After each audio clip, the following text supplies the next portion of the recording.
आओ जी, आओ। गाड़ी एकदम ठीक हो गई, अब कुछ नहीं होगा जी। आओ जी। अब कुछ हुआ ना तो मैं तेरे को छूंगा नहीं। अरे कुछ नहीं होगा जी, आओ। आओ चाचा जी आओ। आओ जी, पहले आप आओ पीछे। आप आओ जी, आप पीछे आओ।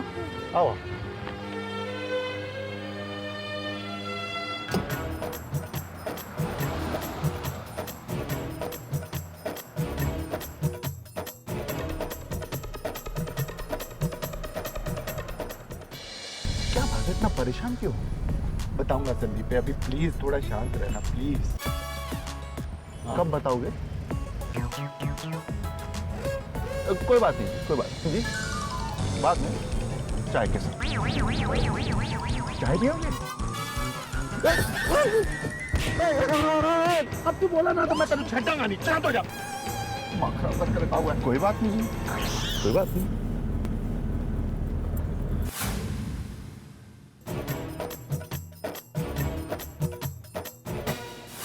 देखिए, मुझे पोपटलाल जी का फोन आया था, मैंने आपके सारे डिटेल सर जी को बता दिए।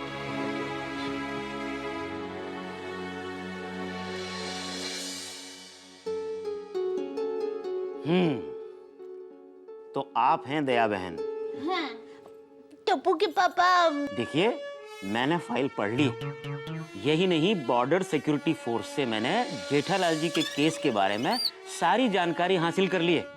आप लोगों को ये जानकर बेहद खुशी होगी कि हमने जेठालाल जी को भारत वापस लाने की कार्रवाई शुरू कर दी है। तो आपके हिसाब से टप्पू के पापा कब तक आएंगे? देखिए बहन जी, इस मामले में छोटा सा प्रोसीजर है। सबसे पहले पाकिस्तानी अथॉरिटीज जेठालाल जी के बारे में सारी जानकारी हासिल करेंगे। उसके बाद जिस बेस कैंप में उन्हें पकड़ा गया है, वो अपनी एक रिपोर्ट तैयार करेंगे। वो रिपोर्ट पाकिस्तान मिलिट्री एजेंसी के पास जाएगी। वहां से वो रिपोर्ट पाकिस्तानी एम्बेसी के पास जाएगी। पाकिस्तानी एम्बेसी से वो रिपोर्ट इंडियन एम्बेसी, जो कि पाकिस्तान में सिचुएटेड है, वहां जाएगी। वहां से रिपोर्ट इंडिया में आएगी। इंडिया में मिनिस्ट्री ऑफ एक्सटर्नल अफेयर्स में आके वो रिपोर्ट हमारे ऑफिस में आएगी। फिर उसके बेसिस पे हम एक रिपोर्ट तैयार करेंगे और उस रिपोर्ट के बेसिस पे एक फर्दर कितनी रिपोर्ट आएगी जाएगी? टप्पू के पापा कब आएंगे? हाँ, देखिए, इस मामले में हमारी मिनिस्ट्री को जो भी कार्रवाई करनी है वो हम बड़ी तेजी से करेंगे, लेकिन उनके देश में जो कार्रवाई होनी है हम उसमें हस्तक्षेप नहीं कर सकते। इसलिए जेठालाल जी एग्जैक्टली कब वापस आएंगे ये कहना थोड़ा मुश्किल है।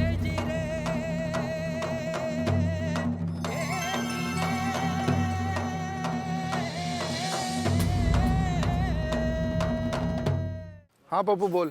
हाँ सोडी, क्या हुआ? नहीं, यहाँ भी कुछ नहीं हो पाया, पर मिनिस्टर साहब ने तसल्ली दी है। उन्होंने कहा है कि मैं देखता हूँ, कुछ करने की कोशिश करता हूँ। यार अब तो आशापुरा माता जी पे पूरा भरोसा है कि वो कुछ ना कुछ करेंगी और अपना जेठापुरा जल्दी से जल्दी वापस आ जाएगा। चल मैं तेरे से बाद में बात करता हूँ, टेक केयर। अरे लेकिन सोडी। चाचा जी बारिश हो रही है, आओ दया भाभी जी, टप्पू पुत्र।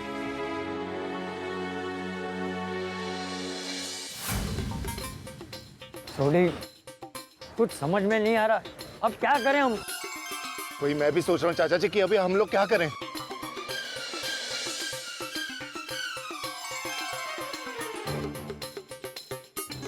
बापूजी, बापूजी हम पाकिस्तान जाएंगे। और कर भी क्या सकते हैं? उसकी ऑफिस यहाँ दिल्ली में ही है ना? हाँ, यहीं दिल्ली में ही है। बाबूजी हम वहाँ जाकर उनको समझाएंगे कि टप्पू के पापा गलती से पाकिस्तान में आ गए हैं। पाकिस्तान की सरकार मान जाएगी। उनको कहेंगे कि वो कोई जासूस नहीं है, उनको एक दुकान है और हमारे सुखी परिवार है भारत में, और मैं उनकी पत्नी हूँ दया, टप्पू के पापा गड़ा। वो मान जाएंगे बापूजी। उसके लिए तो पाकिस्तान का वीजा लेना पड़ेगा और उसके लिए हमको पाकिस्तान हाई कमीशन जाना पड़ेगा। तो हम पाकिस्तान हाई कमीशन जाएंगे, जाएंगे हम बापूजी। हाँ बहू, तू सही कह रही है। जेठिया के लिए हम कुछ भी करेंगे, हम पाकिस्तान जाएंगे। हाँ दादाजी, हम लोग पाकिस्तान जाएंगे और पापा को छुड़ा के लाएंगे। टप्पू को कोई नहीं रोक सकता। बिल्कुल, चलो आओ पाकिस्तान एम्बेसी चलें।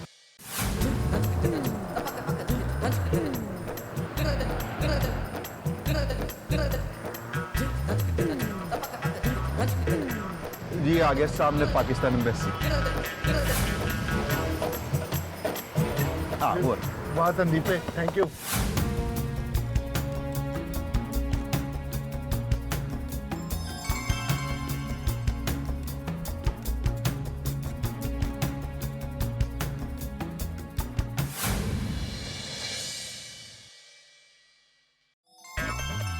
चाचा जी पापा जी। अब बहन जी हमें पाकिस्तान जाना है, आप हमें जल्दी से वीजा दे देंगे?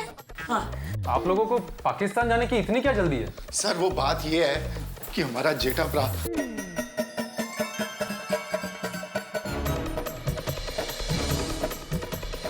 जासूसी का इल्जाम? ये तो बड़ा ही संगीन मामला है। आपको पाकिस्तान का वीजा नहीं दिया जा सकता। अरे देखिए, मेरा बेटा जासूस नहीं है, वो तो एक सीधा साधा व्यापारी है। देखिए आप अभी क्या भी टप्पू के पापा को छोड़ने के लिए कह दीजिए या फिर हमें पाकिस्तान का वीजा दे दीजिए। माफ कीजिएगा मोहतरमा, हम आपको पाकिस्तान का वीजा नहीं दे सकते। ये हमारे मुल्क की डिप्लोमेसी का मामला है और हमारा मुल्क इसकी इजाजत कतई नहीं दे सकता। ठीक है, तो फिर जब तक आप हमें वीजा नहीं देंगे हम लोग यहाँ से जाएंगे नहीं। मुझे सोने दो प्लीज, प्लीज मुझे सोने दो।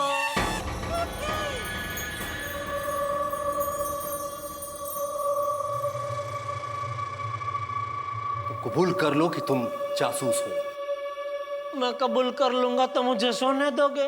सोने ही नहीं, तुझे छोड़ भी देंगे। सच? तो फिर मैं घर जा सकता हूँ? हाँ, यहां से और बड़े घर। मतलब बड़ी जेल, उम्र कैद।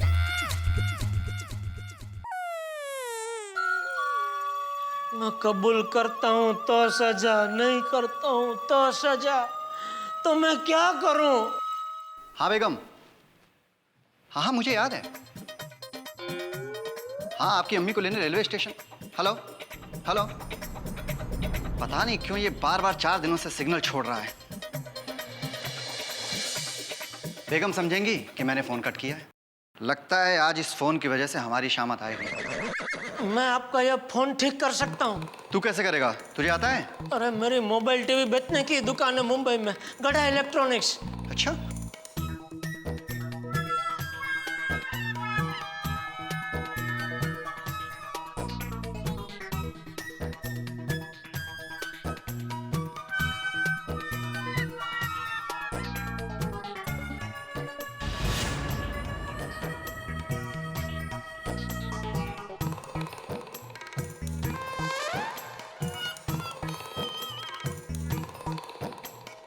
अब नहीं छोड़ेगा सिग्नल। हाँ बेगम, सॉरी वो फोन कट गया था। तुम्हें तो मालूम है यहाँ पे नेटवर्क की दिक्कत है। अरे नहीं, मुझे याद है। हाँ, अम्मी कौन सी ट्रेन से आ रही है? बस मैं अभी यहाँ से निकल रहा हूँ, अभी पहुँचता हूँ। हाँ बेगम, हाँ जी, खुदा हाफिज। भाई साहब, क्या मैं भी बेगम से बात कर सकता हूँ? मेरी बेगम से तुम्हें क्यों बात करनी है? नहीं भाई, मैं अपनी बेगम की बात कर रहा हूँ। मेरी दया मेरी बहुत चिंता कर रही होगी। एक आधे मिनट के लिए अगर मैं उससे बात कर लूंगा तो उसको और मुझे, हम दोनों के मन को शांति मिल जाएगी। भाई प्लीज।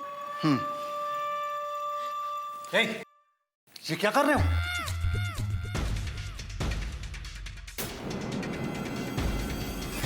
जनाब, इसको फोन करने दीजिए। कम से कम हमें ये तो पता चले कि हिंदुस्तान में किसको कॉल कर रहा है। फिर हम उस नंबर को ट्रेस करके बाकी की जानकारी हासिल कर सकते हैं।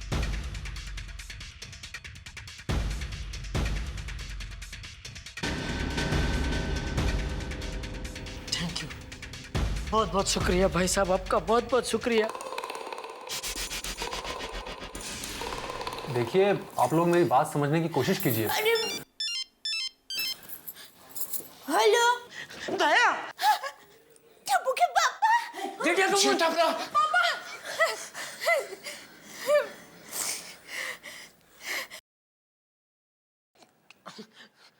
टप्पू के पापा। दया, टप्पू के पापा। दया, टप्पू के पापा। दया, टप्पू के पापा बोलिए। दया, मैं hello hello hello hello hello hello hello Daya, hello. Hello. अरे इसकी बैटरी खत्म हो गई, जल्दी चार्जर लाओ। चार्जर नहीं है। अरे नहीं है का क्या मतलब है? अरे नहीं है मतलब नहीं है।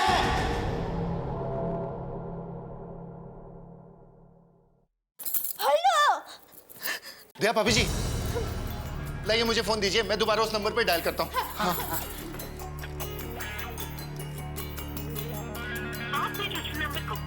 अरे फोन तो स्विच ऑफ आ रहा है। एक बार फिर ट्राई करता हूँ। लेकिन बहू क्या कहा क्या जेठिया ने? बाबूजी वो कुछ कहे उसके पहले ही फोन बंद हो गया। फोन बंद ही आ रहा है।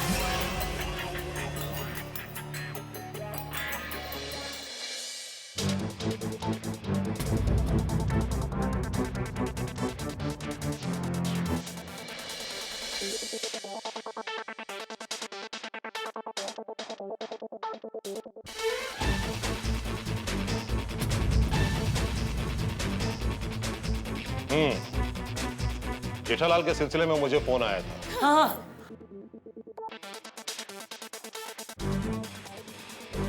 देखिए चाचा जान, मोहतरमा, इस तरह यहां बैठने से मसला हल होने वाला नहीं है। जेठालाल के केस की तहकीकात चल रही है और इस बिना पर मैं आपको पाकिस्तानी वीजा नहीं दे सकता। लेकिन उसमें तहकीकात क्या करनी है? मेरा बेटा निर्दोष है। यह फैसला मैं नहीं कर सकता। देखिए साहब भाई, भारतीय स्त्री के लिए उसका पति उसका श्वास होता है। अगर पति को तकलीफ होगी तो आप समझ सकते हैं कि पत्नी की कैसी हालत होगी। अब प्लीज टप्पू के पापा को छुड़वाइए ना।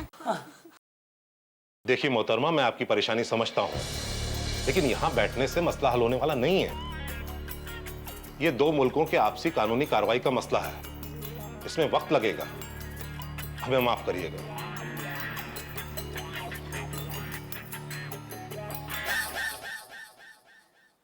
चलो बहू, हमारा समय बुरा चल रहा है। चल, चल, चल।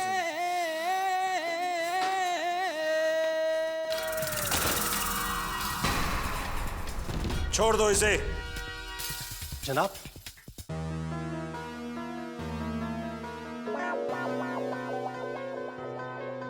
अब इससे कोई सवाल नहीं करेगा।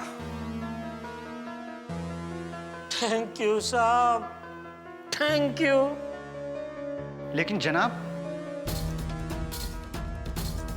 इससे पूछगूछ करने लाहौर से खुद करीम खान साहब आ रहे हैं।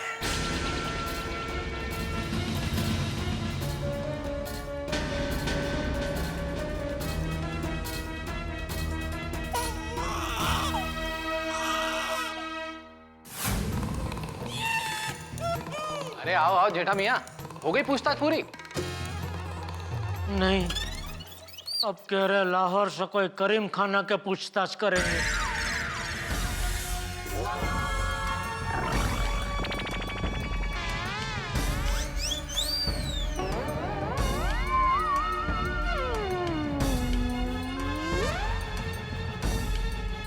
करीम खान?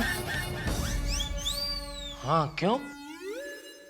क्या हुआ? भाईजान, करीम खान ऐसे तहकीकात करता है जैसे किसी से दुश्मनी निभा रहा हो।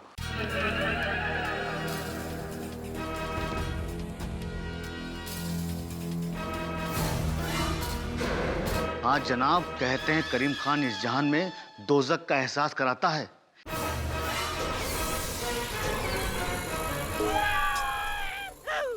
एक नंबर का जालिम है वो। उसकी तहकीकात के डर से तो जो गुनाहगार नहीं होता वो भी अपना गुनाह कबूल कर लेता है। खुदा खैर करे भाईजान, अब आपका बचना नामुमकिन है। बॉर्डर के इस इलाके पर हाई अलर्ट लगा दो। और जनाब, करीम खान साहब आ गए हैं।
जनाब।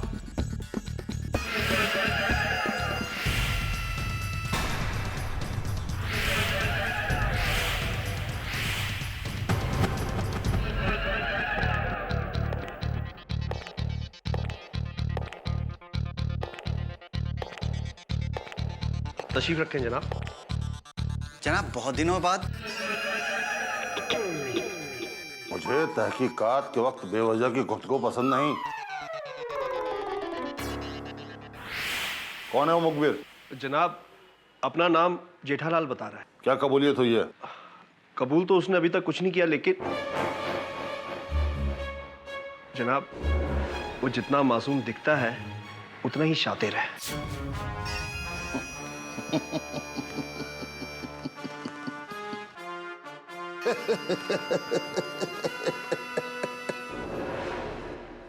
मुझसे भी ज्यादा शातिर।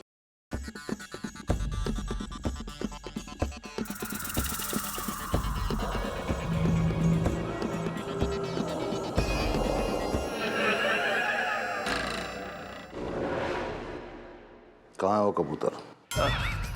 जी चांद। जनाब अभी पेश करता हूं।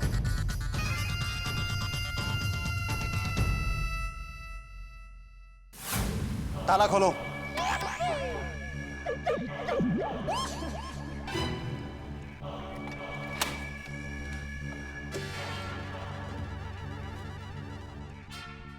चलो करीम खान साहब आ गए हैं।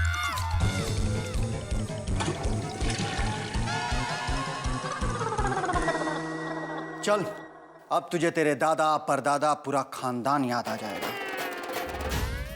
चलो। जेठा भाईजान, खुदा हाफिज। अब शायद कभी मुलाकात नहीं होगी। मतलब हम समझाते हैं। चलो।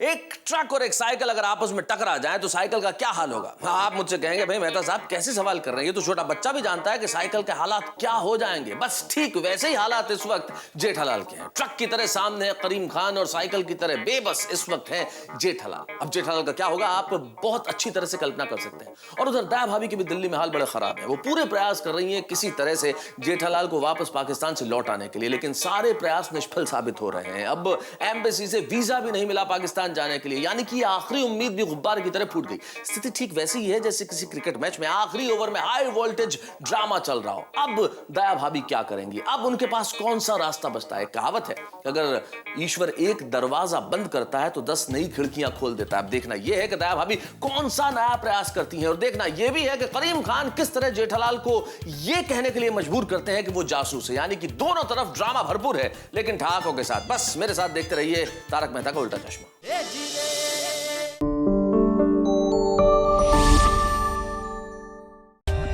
For more updates, subscribe to our channel, click the show links and enjoy watching the videos.